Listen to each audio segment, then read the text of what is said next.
Welcome to the StockMentor.com studios here in the beautiful Black Hills of South Dakota. I'm your stock mentor, Brian Johnson, and I'm making professional trading simple.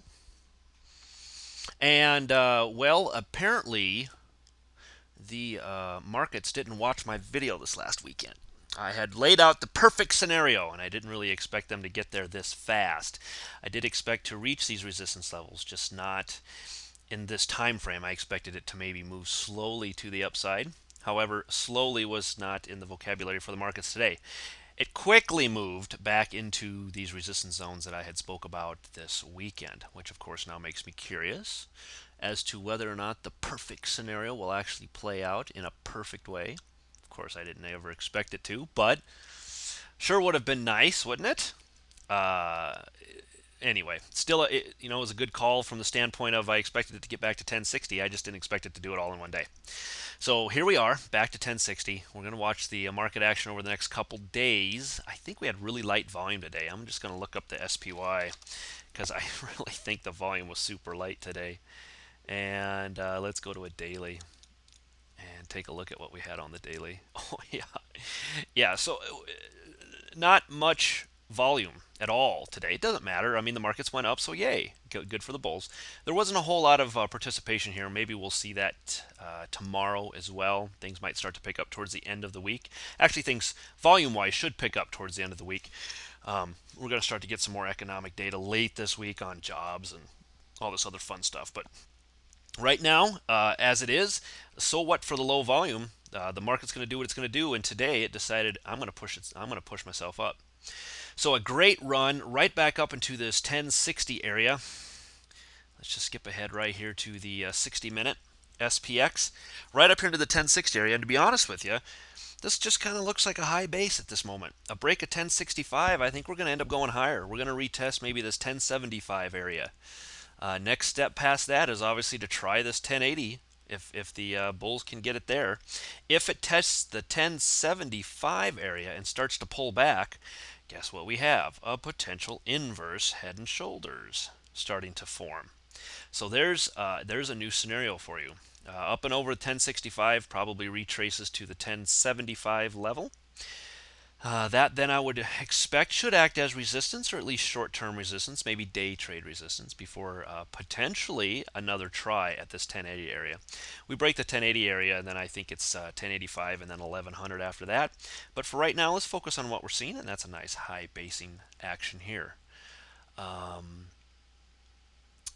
So this is sitting very nicely above the 50-day moving average on the 60-minute chart. If we take a look at the daily, you can see that we bounced right off what I was talking about yesterday, a nice confluence of support down here. And I also mentioned that the bulls are going to want to hold 1040. They do not want to relinquish this 1040 area.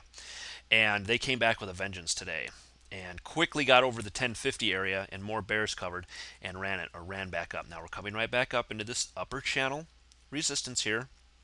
We're going to watch that. That's going to be right up there around the 1070, getting close to the 1075 area if it hangs up here very long.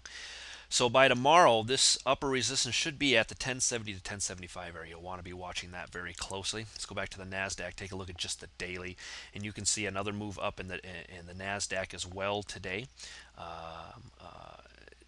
It pulled back towards the middle of the day and didn't really recover quite as hard as the SPX did. The SPX had some other circumstances that helped push it up. Talk to the subscribers about that because we've been discussing this for a while in the subscribers in the subscribers video. We've been talking about this for a while, so I'm going to go over that a little bit more with them once this one's over with. So there was some other extenuating circumstances that pushed this thing back up again. On the SPX side, the NASDAQ didn't quite have that power today. Still good though. Nice update. No reason to think it can't get back up here. Maybe retest this upper trend. We're looking for a break of this dotted line. Now I'm liking this dotted line more and more, just based on what we've seen today with today's action. Let's go ahead and skip to the VIX. The VIX was down today, 2.18%, which is what you would expect. Came right up, hit this resistance level. We are seeing some pretty consistent resistance and support within these lines that we're drawing. Notice how we hit resistance but pulled back on the VIX right to the 20 and the 50 period moving averages. So it's still hanging on for dear life, trying not to fall too much. If it falls, obviously that would mean more bullishness in the markets. VIX on a weekly. We haven't been looking at it daily lately, just looking at a weekly, and you can see to start the week, we bounced right off the 20 period moving average. I keep talking about getting over the 20, getting over the 30, and more important, close above this 20 and close above the 30 on a weekly basis. Apple on a 60-minute. Apparently, this falling wedge was valid. Had a pop out of it today. If you took it above that wedge, that was a very, very good entry. A really good conservative entry was right above these two moving averages. Actually, I caught a little bit of Apple today, made some money off of it. So now we've had a high run up, and it looks like we're high basing, similar to what the SPX is doing at this point. That's a nice high base. You get a push up and over about 187. I think we can retest this 188, 189 area on Apple again. If it can just stay up there, if the markets will stay up another day or two, which I don't see why they wouldn't. Daily's a little bit more messy, so look at the 60-minute. It's certainly a much more clear chart to look at. Break of the 20 and the 50, up, high base. We could see a push above. Like I said, over 187 could still be another good entry long in Apple.